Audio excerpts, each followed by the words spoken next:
The world narrowed to a single, primal point. A scream, a final, shuddering push, and then a sudden, breathtaking void. A sharp cry, new and thin, sliced through the thick air of the delivery room. Olga sank back onto the pillows, drenched in sweat and relief, a tremulous smile touching her lips. "My girl," she whispered, her voice raw. The midwife, a sturdy woman with capable hands, moved with routine efficiency. She received the slick, wriggling newborn, began the swift, practiced motions of clearing airways, and then froze.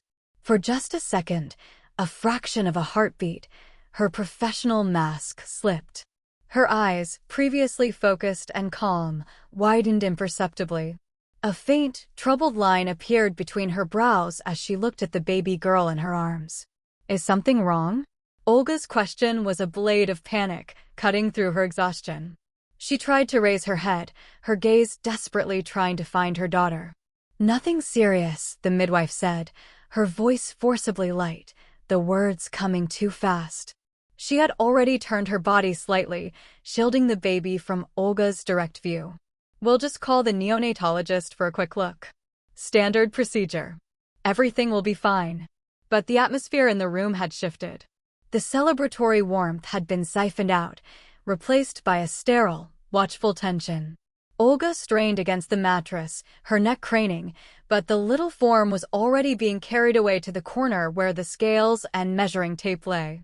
A moment later, the infant's cry pierced the silence again, a frail, protesting sound.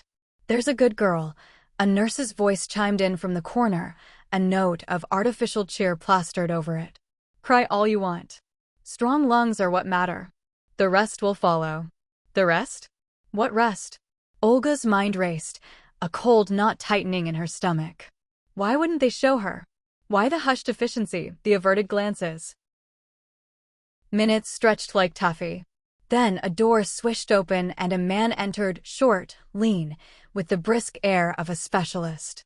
The pediatrician. He didn't approach Olga.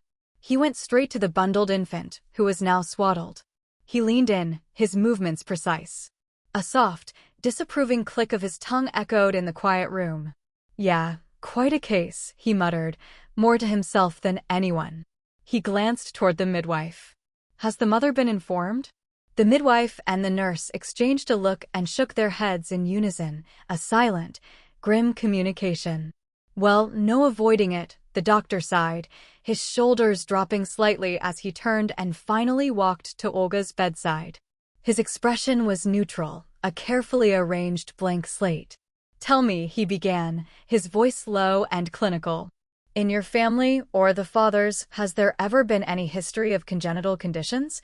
Birth defects, anything of that nature?" Olga's mind blanked. I don't think so. Everyone was always healthy. As far as I know." The answer felt feeble, inadequate. "It likely doesn't change anything now," the doctor said, a statement that felt like a sentence. "What's done is done." "Please," Olga begged, tears welling in her eyes, a mix of hormones and terror. "Just tell me what it is. And let me see my daughter." A nod from the doctor, and the nurse approached, the pink bundle in her arms. The doctor leaned over and, with a gentle touch of his thumb and forefinger, he lifted the edge of the blanket near the baby's face. "Look here. We are dealing with a significant congenital facial asymmetry, combined with muscular torticollis. If it's not hereditary, the cause is likely anomalous development of the cranial bones and connective tissue. Intrauterine trauma cannot be ruled out." The words were a cold, medical torrent. But Olga stopped hearing them the moment her eyes focused on her daughter's face. It was a tiny, perfect face, and yet it was not. One rosebud cheek was fuller, pulling the skin. The little mouth was drawn persistently to one side, as if by an invisible string. And the eyes, the right eye sat in its socket just a breath lower than the left, giving the newborn's gaze a haunting, lopsided quality. A sound escaped Olga's throat, not a scream, but a choked gasp, as if all the air had been punched from her lungs. This was not the angelic, round-cheeked cherub from her dreams. This was a distortion, a mistake written in flesh. A wave of primal, devastating horror washed over her, followed immediately by a guilt so sharp it felt like a physical wound. She covered her face with trembling hands and wept, her body shaking with the force of it. "Wait, Mama, listen." The doctor's voice cut through her sobs, weary but firm. His hand came down on her wrist, not unkindly. "There is no need for this level of distress. All of this is surgically correctable. It will require several procedures, in good time, but your daughter can look entirely normal. She can have a normal life." His touch and the stark, confident certainty in his voice acted as a tether, pulling her back from the edge of hysteria. She lowered her hands, her breath coming in ragged hitches. A moment of heavy silence followed, broken by the midwife, who had stepped closer. Her voice was quiet, practical, devoid of malice, but chilling in its implication. "So, you will not be writing a refusal?" The question hung in the air, monstrous and absurd. Olga stared at her, the last of her tears freezing on her cheeks. A fire ignited in the pit of her stomach, burning away the shock. A refusal. The word was a venomous whisper, then a shout. "How can you even ask that? This is my daughter." The sterile, buzzing quiet of the private recovery room was a universe away from the chaos of the delivery ward. Here, the only sounds were the hum of the ventilation and the soft, irregular sniffles Olga could not suppress. Polina, she had named her Polina in a moment of stubborn defiance, slept in a clear bassinet beside the bed, a tiny, swaddled question mark. Her phone felt like a lead weight in her hand. She typed and deleted the message 3 times, searching for words that could bridge the chasm between the clinical truth and the life they were supposed to begin. "Mark. It's a girl. We're both okay. She has a small asymmetry. The doctors say it's fixable. We'll be home soon. I want to name her Polina." She stared at the screen until her vision blurred, then pressed send. The message vanished into the digital ether, a tiny flare shot into a vast, indifferent night. Minutes ticked by. Then an hour. The silence from the device was louder than any ringtone. "He's at the site," she told herself, mentally conjuring an image of her husband on a construction project, phone forgotten in his truck, hands busy with blueprints and real things. Or in a meeting. He'll call when he sees it. When the phone finally vibrated, it was not with a call, but a short, stark line of text that stole the breath from her lungs. "What asymmetry? Where did that come from? Are you sure it's even ours?" The words were not of concern, but of instant suspicion. An audit. A question of provenance, as if their daughter were a piece of misdelivered cargo. Olga's fingers, cold and clumsy, fumbled a reply. "Of course she's ours. She's beautiful. She just needs a little help." No response came.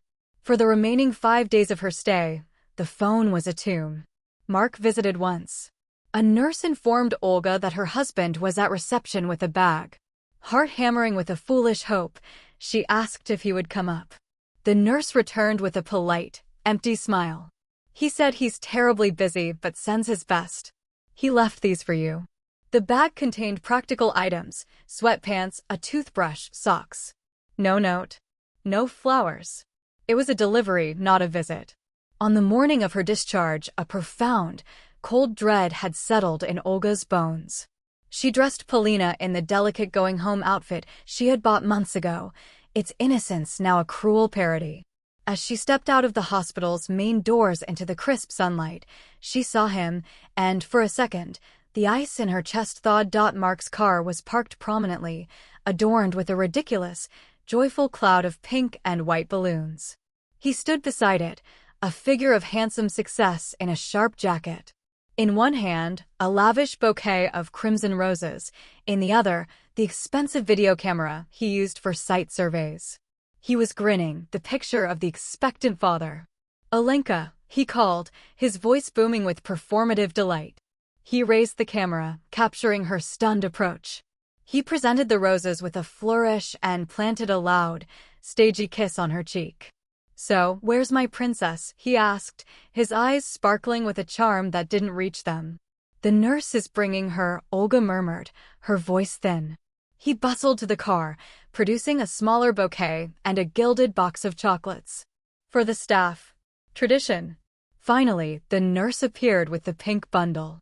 Mark thrust the gifts at her, overriding her flustered protests. "For your wonderful care." He turned, his arms open. "Let me have her." Trembling, Olga transferred the precious weight of her daughter into his arms.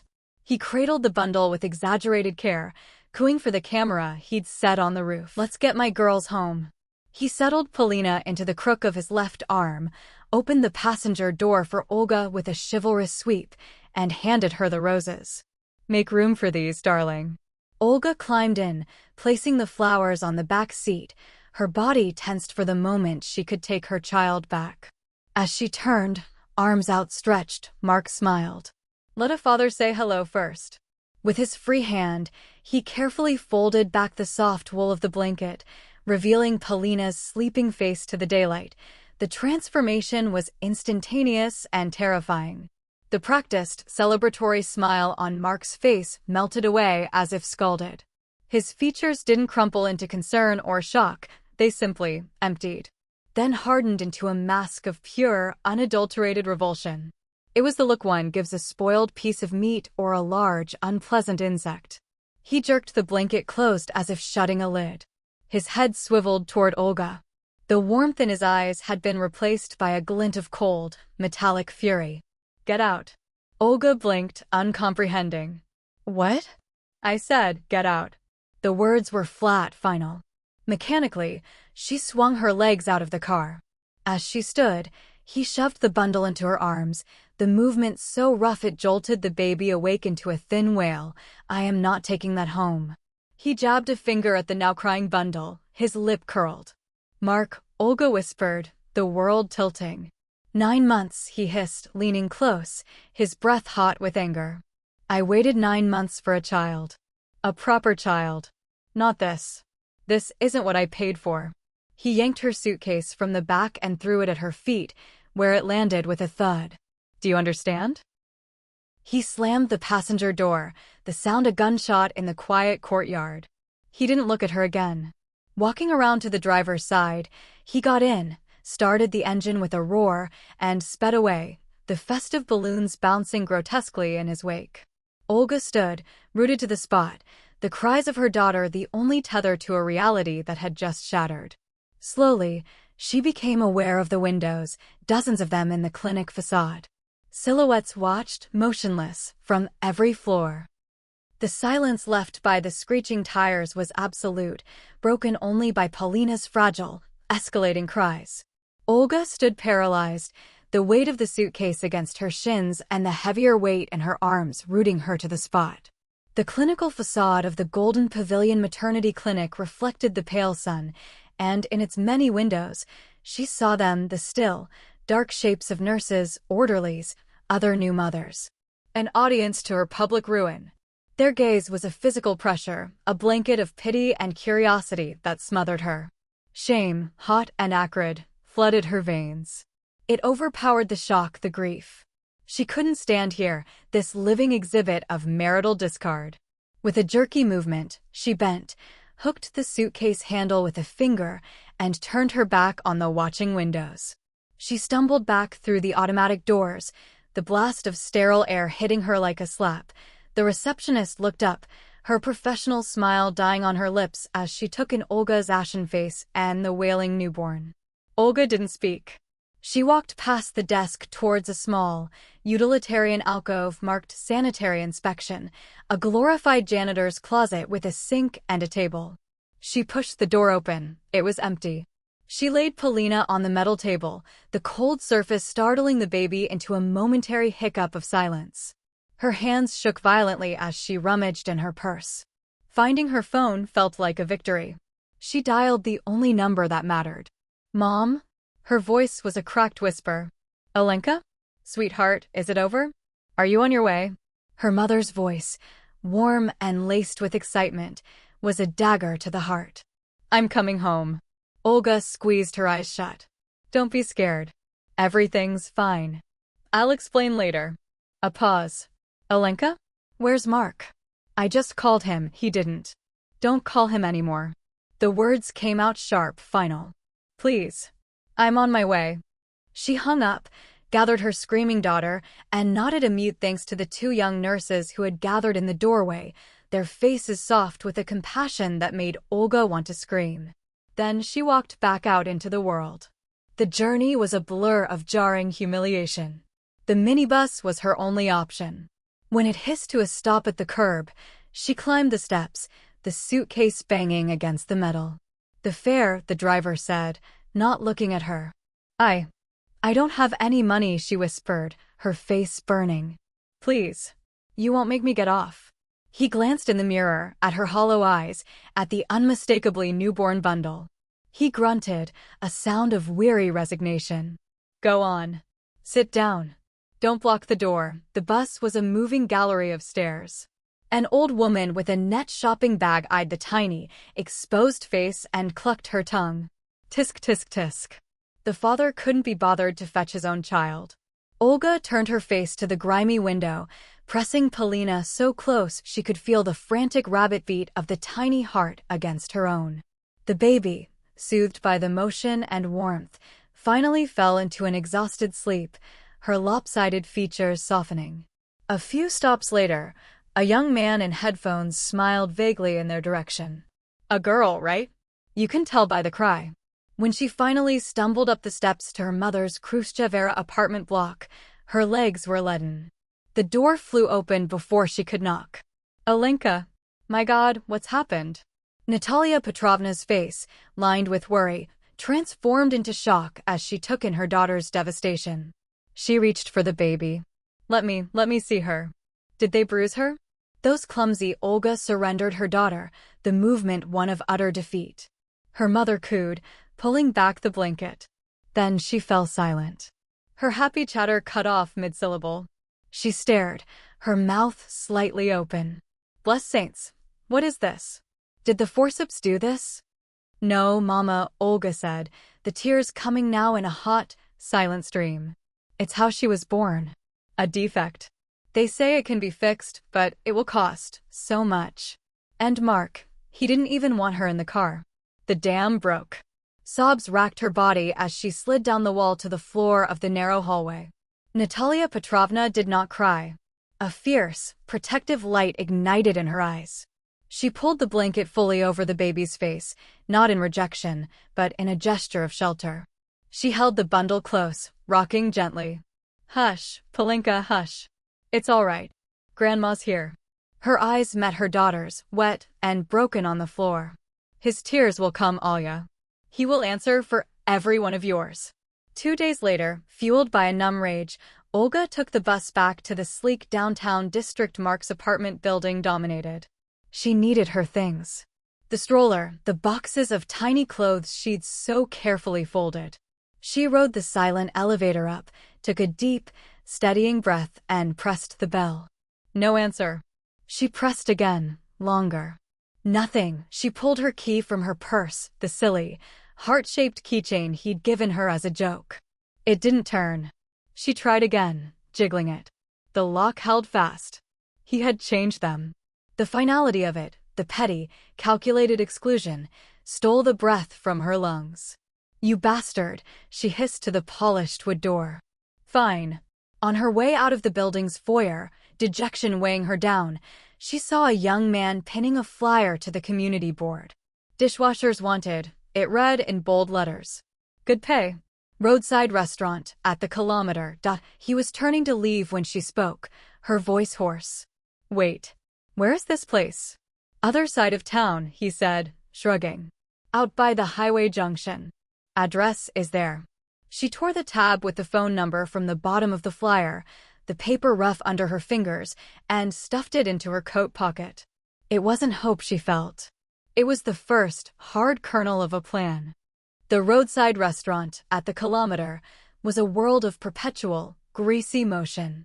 It existed in the thunderous slipstream of the highway, a haven for long-haul truckers bleary from caffeine, sales reps killing time between appointments, and travelers seeking a cheap, hearty plate of pelmeni. The air was a permanent emulsion of frying oil, cigarette smoke, and diesel exhaust. Olga's universe contracted to the stainless steel mouth of the industrial dishwasher. Her hands, once soft, became raw and pruned, etched with fine lines from the chemical steam. She worked a double shift, dishwasher until the last dinner plate was cleared, then cleaner, mopping floors that gleamed with a sticky patina under the fluorescent lights. The owner, a shrewd man who saw relentless toil, was pleased. He gave her an extra half-shift's pay without the paperwork.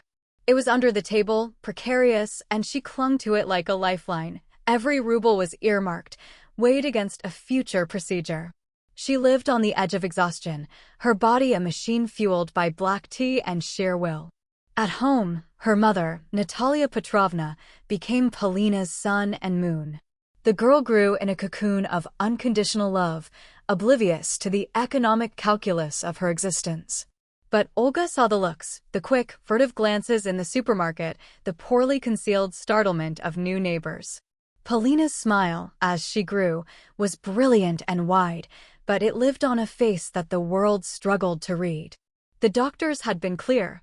The foundation must be solid before the facade could be altered. Her heart must be strong, the maxillofacial surgeon had said, tapping his chart. No anesthesiologist will touch her otherwise. So Olga's earnings didn't go straight to a surgery fund. They bought weekly sessions with a stern, kind physical therapist who worked on Polina's torticollis, gently stretching the tight muscle. They paid for consultations with specialists who spoke in expensive, technical terms. In summer, they took the cheapest bus to the coast, where Olga would walk Polina for hours along the windy shore, believing in the myth of sea air as a tonic for the lungs. In autumn, they foraged for mushrooms in the pine forests outside the city, the crisp, clean oxygen a currency more valuable than rubles. Polina was 5 when they entered the hushed, antiseptic realm of the Children's Hospital for the first major procedure. The surgery, a complex osteotomy to reposition her lower jaw, lasted 8 hours.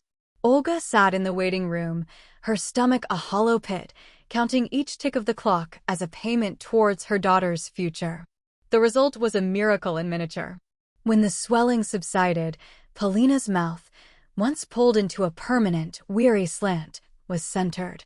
Her smile, no longer fighting against the asymmetry of her jaw, unfolded like a sunrise. It transformed her whole face. She beamed at her mother, at her grandmother, at the tired nurses, a radiant, unself-conscious joy.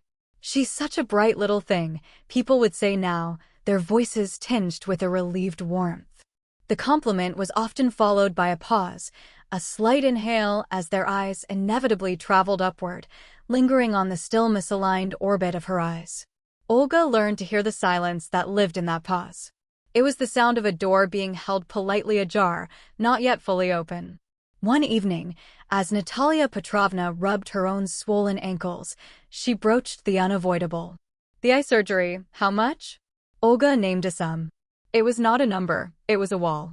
Her years of scrubbing and mopping had built a respectable mound of savings, but it fell laughably short of the summit. Her mother's face crumpled. "You have to call Mark. It's his legal duty. It's his blood." Olga's response was flat, final, forged in the cold fire of the clinic courtyard. He filed for divorce claiming she wasn't his. He produced some expert document. "He is nothing to us. Don't say his name." She returned to the steaming dishwasher the next day, the clatter of plates a furious percussion. Just the eyes, she thought, her hands moving on autopilot. "We just need to fix the eyes, and the world will see her. It will finally see her." The quote was a mountain, but Olga had become a creature of relentless, incremental erosion. She would wear it down, plate by plate, shift by shift.